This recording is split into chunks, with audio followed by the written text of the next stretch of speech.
Hello and welcome to this week's Australian Stock Market Report. This week we'll look at why you need to plan for retirement. I'll then get into the market so I can share with you my thoughts on the Australian stock market, where it's heading, along with answering all of your questions and looking at stocks for you. Hello, I'm Gillham, Chief Analyst here at Wealth Within, and we're Australia's most trusted stock market educators. Now before we move on, thank you for showing your support for our channel and hitting that subscribe button. Remember, as you subscribe, click that bell on the right of it so you keep up to date with our latest videos.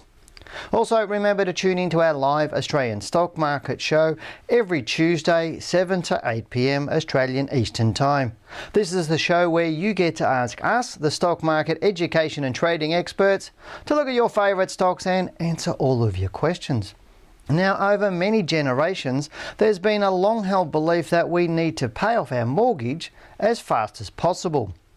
As a consequence, it was common to find Australians in their 50s and 60s who had done just that, although it's also common to find they had not planned for retirement, with many reliant on the age pension.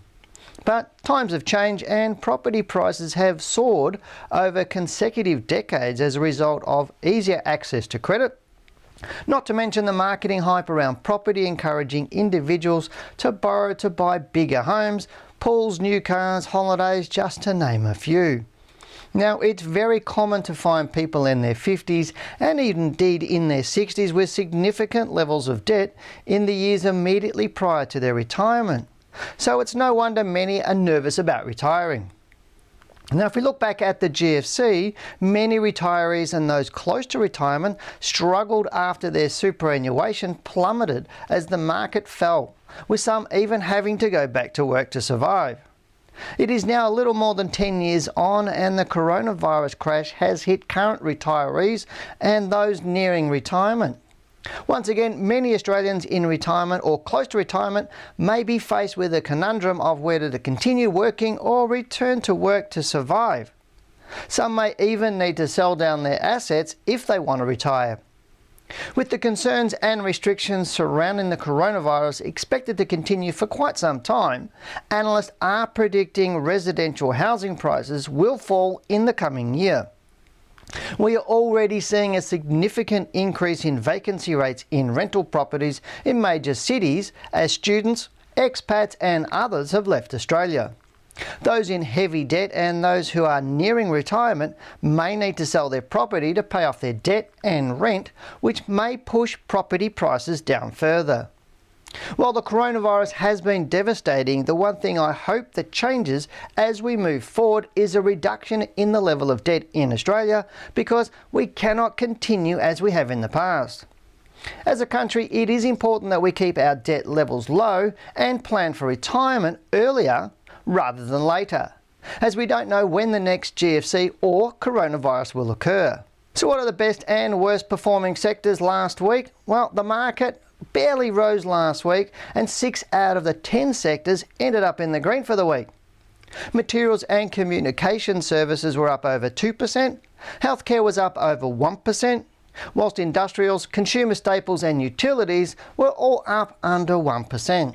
The worst sectors include energy and information technology, which were both down over 2%, and financials, well, that was down just over 1%. Looking at the ASX top 100 stocks, Newcrest Mining topped the list up 9.53%, Ansell was up 8.13%, whilst Northern Star and Aurora, they were both up over 7% for the week. Now, the worst performers include Challenger and a name I always hate to say, Unibol, Rodamco, Westfield, and they were both down over 10%, whilst Incitec Pivot and IWF were down over 9%, whilst Boral and Xero were down over 8% for the week. So what do I expect in the market moving forward? Well, let's get into the charts of our S&P 500 All Ordinaries Index update for this week. We'll also answer your questions and have a look at the stocks you've chosen for me. Please remember that this report is an educational tool.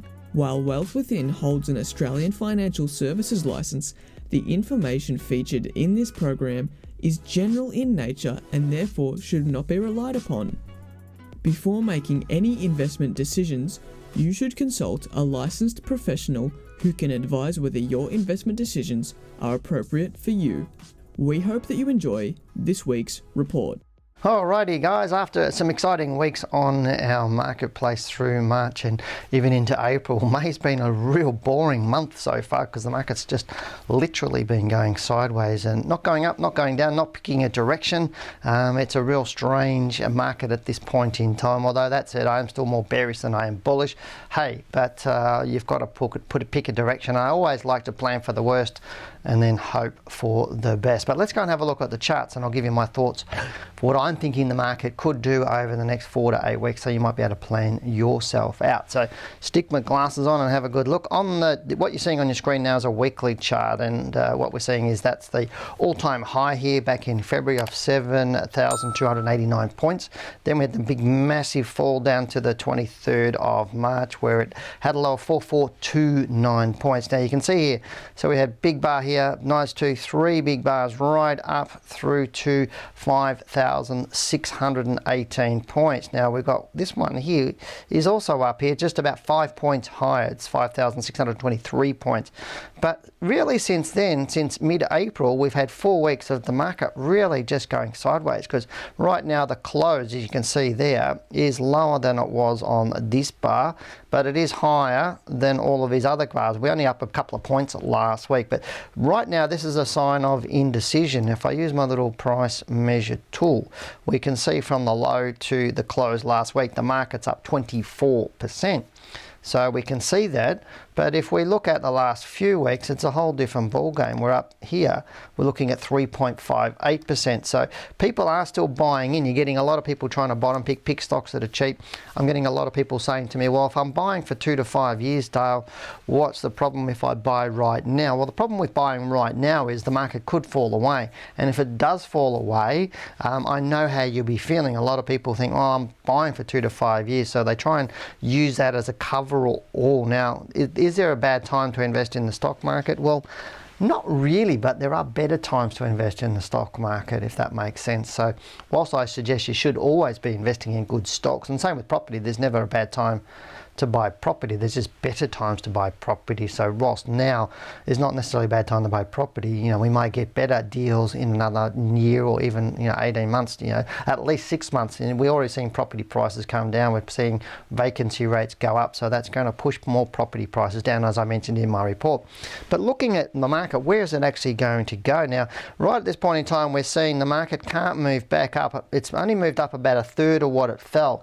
That shows a market that's not strong. If it was a bit stronger and we'd moved up to around about that 6,100, 6,200 point level, I'd be a lot more bullish on it. But if it can't rise back up through these sorts of levels through here, then our market will fall over. Now, if I use my trend arrow tool where I'm showing you where I think, now what we need to do is, if this can't get up to sort of these sorts of levels here in the next sort of 2 to 4 weeks, probably by mid-June, what we're going to see is the market, if it stays below this sort of level, what we're going to see is a big fall down, and it's probably likely to fall below that low of March, and that's what's really worrying me. If we get a different move, and I'll use my trend arrow again, if we get a move up to there, we might see a little bit of a dip and then another move up and then a final move down somewhere in that sort of shape. Now, those prices that you see on the chart are not going to be accurate where the peaks and troughs of that trend arrow, they're not going to be accurate, so please don't rely on those. But right now, there's 2 ways the market can go. If it doesn't break upwards in the next 1 to 4 weeks, 1 to 4 weeks, I should have said it that way, 1 to 4 weeks, then we will see a bigger pullback. When it does pull back, it will retest that low of March, and as you've heard me say many times, I think at least 80 to 90% of the fall, the overall falls, already happened. So therefore, if it does fall away from where it currently is and it does fall below the low of March, then it won't be by much, and that's really what I'm thinking at the moment. So that's my worst case scenario. We also have, to me, it's always better to plan for that worst case scenario. That way you're ready to exit if you need to. So why would you buy stocks now? There are some really good stocks that do go counter-cyclical cyclical to the market that I don't expect to fall away. Your job as an investor or trader to find those, but just saying, oh, if I buy now for 2 to 5 years, what's the big problem? Well, to me, you shouldn't be fully invested right now. Right now, it's smarter to be only partially invested at most, maybe anywhere between 40 to 50% max. That would be the max that I would go on. Wait for anything that might happen. If it does go up, then you can start buying into some good stocks if it does show it's bullish. If it starts to go down and we start to challenge that March low again, then you're only losing, if you've got, let's say you had $10,000 and you had 10 stocks, but you only, a smart person only had 5. For every dollar those 5 that you hold come down, you're not losing, you're losing half of what that you would normally, what you normally would if you had 10 stocks in that portfolio, if that makes sense. Only having half the stocks means you're only experiencing half the fall in your portfolio. So it's protecting that downside. If you're not really sure what we're talking about, have a read of my book, and it'll tell you all about how we manage portfolios and how I think you should be constructing your portfolio. But let's now get into the questions for this week. Now, the first question we've got is from a gentleman called Alan, who says, "Hi Dale, how do you deal with the emotions once you've bought into a stock or stocks? I feel that although I've followed the rules of your book and chosen conservative stocks, I'm lured to checking how my portfolio performs daily." You're just being normal, mate. That's all that's happened, Alan, is once you get comfortable with the market, you stop checking them daily, because you realise that daily movements are pretty much irrelevant. If you've got good stocks and you've bought them based on good rules and you have an exit strategy, meaning your stop loss and or an exit strategy, then there's no reason to check them daily. But I do understand when you put money onto something, then it really does increase the attention that you put onto that, or the energy that you put behind that. So it's very normal for people to buy a stock and just watch it daily and just keep watching it daily. But eventually you'll get bored of doing that, because it will just keep going up. If they're good stocks, it'll go up. But always expect stocks will go up and come down, because markets just don't go linear straight up, or markets or stocks don't do that. They go up and down, up and down, up and down. That's what's going to happen. But you don't want to have your day ruined by the market going down one day, or your stocks going down one day, and then the next day it's up, and you've got that sort of heart monitor type of, I'm feeling great today, I'm feeling poor today, because whatever your stocks are doing. But really, make sure you've got a stop loss that protects your downside. What your downside risk is. Let the upside go, and you'll be making money. But just take it easy. That's all it is. It's just trusting yourself, trusting your rules, and trusting the market. Right now the market's a little bit more volatile, so I can understand it being a little bit more nervous. But great question. Thank you for that.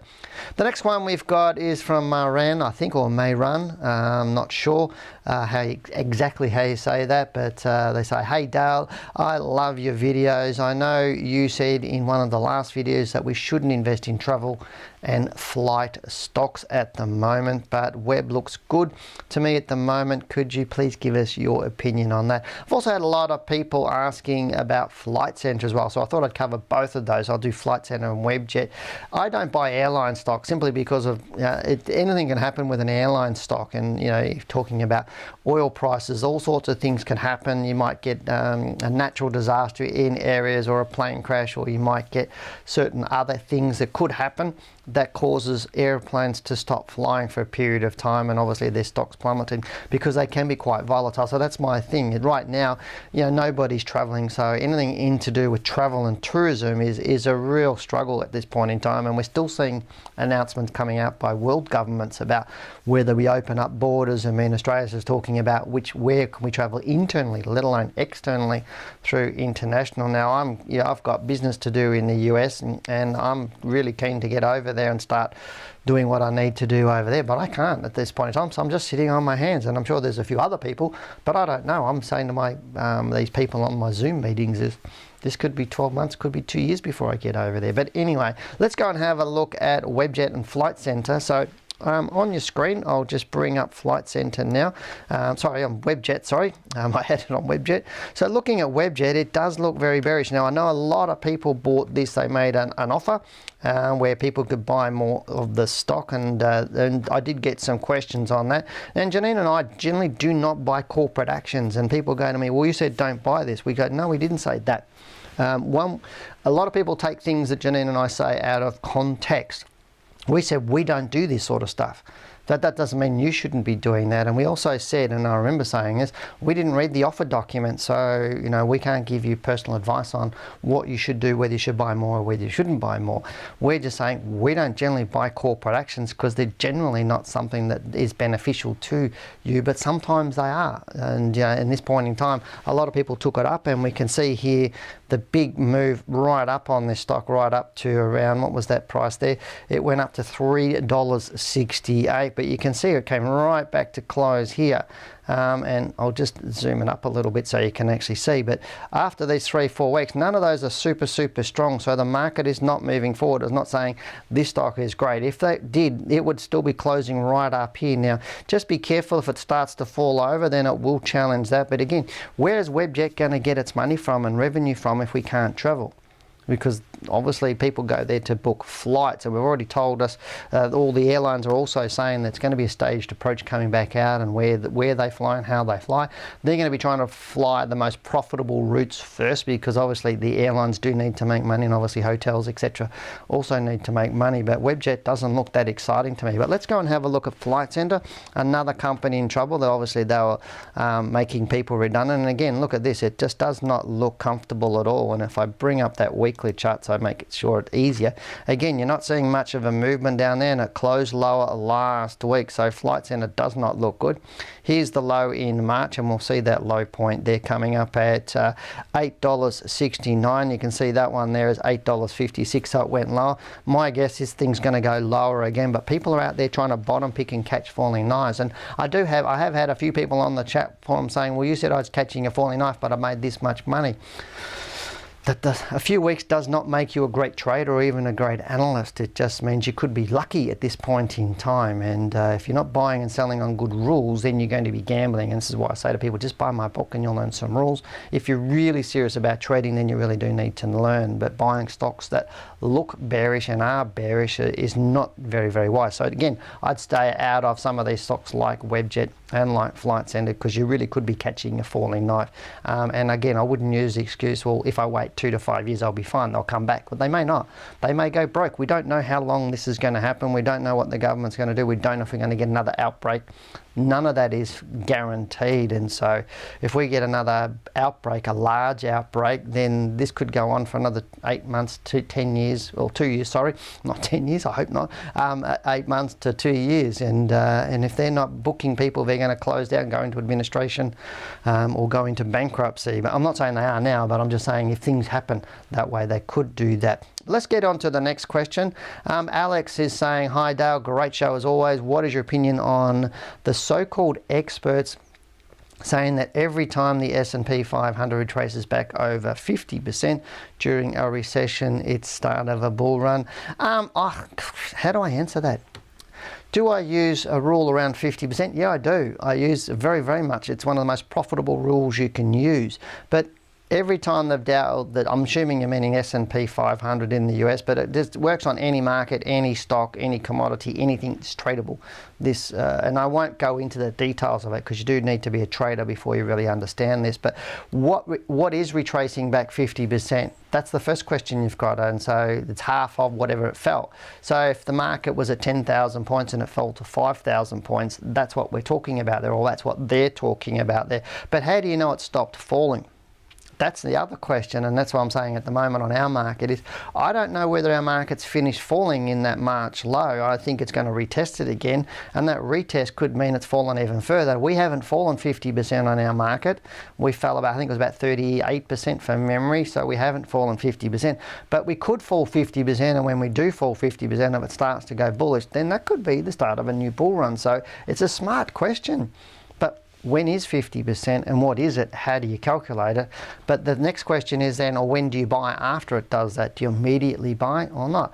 When we fell into 87 low, our market fell 50%. When we fell into the GFC low, it was about 52% of the all-time high. So you can see there are two examples where it did work. Great question. Thank you for asking that, because it allowed me to explain a little bit there. But don't jump too early. That's really what I'm trying to say here. The next one we got is from Shane, who says, "Hi Dale and Janine, I have enjoyed watching your YouTube show. Thanks, mate." He says, "I took a position on Origin Energy, if I can say that, Origin Energy at $4.73. I've watched it rise since. I'm one of these retail investors with no rules and only started investing again recently after being burnt by 2008. Yeah, a lot of people did start getting in, and that's really what happens with people that get burnt. They stay out for so long, and then the bull runs happen and they miss most of the bull run, then they jump in at the wrong time." He says, "I watched the market fall so hard recently, I couldn't resist throwing some cash at some stocks that will go up over the next 5 to 10 years. After buying into Origin on a whim, really, they announced the Octopus Energy deal. My question is, what are your thoughts on Origin going forward? Thanks, Shane." And again, 5 to 10 years is not necessarily a good reason to buy. Right now, the market is a little dangerous if you don't know what you're doing, and that's the case with you, Shane. Not being rude, but that sounds the case. I would suggest, again, if you haven't read my book, buy it, Accelerate Your Wealth, get into it. But let's have a look at Origin and give you my thoughts on this stock. So on the screen, you can see Origin here. Now, obviously, you've bought some down here. Again, this stock hasn't proven. This stock, have a look at this. This is the big low back here in January 2016. It moved up to that high there in June 2000. Big moves. And this is interesting here. It's come down into that March low. I'm not saying this is going to go below the March low, but it's not looking super strong at this point in time. So I just be careful. Put a stop loss underneath my buy price. You did say you bought it at I think it was $4.17. So you would have bought it somewhere in the vicinity around about, somewhere in around about here. So you would have been, that to me, that's a high risk place to buy something when it's fallen so heavily. So be very careful. You don't mention the other stocks you've got, but I just have to keep a stop loss on it at this point in time. Stay safe. Stay safe, because we're only going to need some sort of announcement or another big outbreak and things are going to go south again. So, and as I said a little bit earlier, 1 to 2 years, if your outlook's 2 years plus, or 5 to 10 years, then you really don't want to suffer these big dips. You want to get the big dips over and then come back in. That's what we're talking about, that 50% rule that we talked about on that last question. So please be careful right at this point in time. But thanks for sending in your email. I really do appreciate it. We had some great questions today. But for you, if you want to send in a question, please do that. And thanks for watching till the end of this video. I do appreciate that. But if you do have a question that you'd like me to answer, just stick them below in the chat and I'll get to answering them. Remember that here on this channel we do these Monday market reports every single week, and we also do our live stream on Tuesday nights at 7 to 8 p.m. Also, hit the subscribe button now and remember to click the bell on the right of it so you know when we upload videos and go live. When you do click that subscribe button, we don't know who you are, we can't email you, we can't contact you. All it does is tell you when you open up YouTube that there's another video there from the team at Wealth Within, and why wouldn't you want to understand that? So please hit that subscribe button. For now, I'm Dale Gillham. Goodbye, good luck and good trading. Take care.